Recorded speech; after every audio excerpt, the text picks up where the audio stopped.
तेव्हा भक्ताला जेव्हा त्रास होतो, कुणाला भगवंताचं काही वाईट करू शकत नाही, पण माझ्या भक्ताला जर त्रास जर दिला, माझ्या लेकराला जर त्रास दिला, तर ती आई असणाऱ्या ताटाला लाथाळते.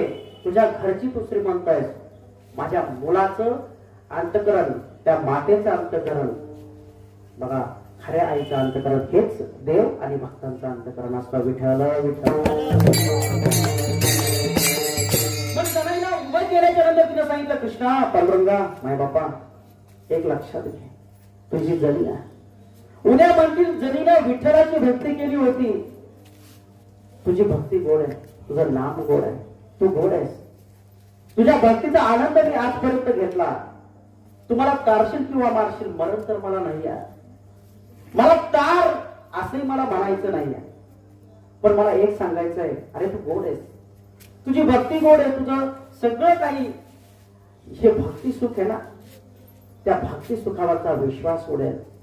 आणि एक लक्षात घे, सिंहाचे भातुके जम्बूके पै नेता थोराच्या माथा लाज वाटे. अरे मी तुझी जण आहे, जर ह्या काळानं आणि यांच्या हाताने मला जर शिक्षा मिळाली तर बरं, मी शिकार तुझी, तू मला घेऊन जा. पण जर सिंहाचं भातुक जम्बू कोल्ह्याने जर नेलं ना, माझं जीवन ही कोल्ह्या कुत्र्याची शिकार बनवून देऊ नकोस का? थोराच्या माथा लाज वाटे. मग जणांना सांगितलं, तुझ्या भक्ती सुखाला हे मुक्ती, तू खरा आहे, सत्य तू विठ्ठला.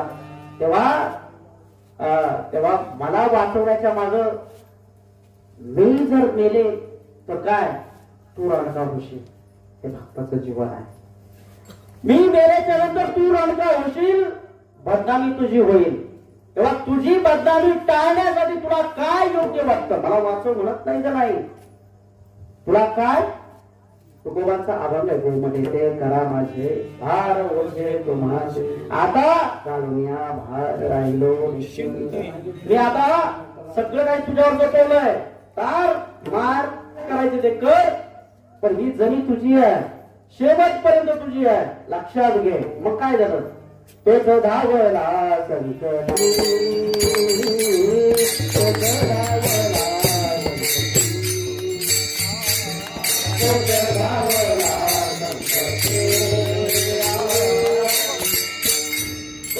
धावला संकटी पांडुरंग जगजेठी. मग काय केलं होतं? मोहे धाव झाली पान्हा, नाव घेता पण झाली राणा. आणि मग पुढे तो काय करतो? मागे पुढे उभा राहे सांभाळीत आली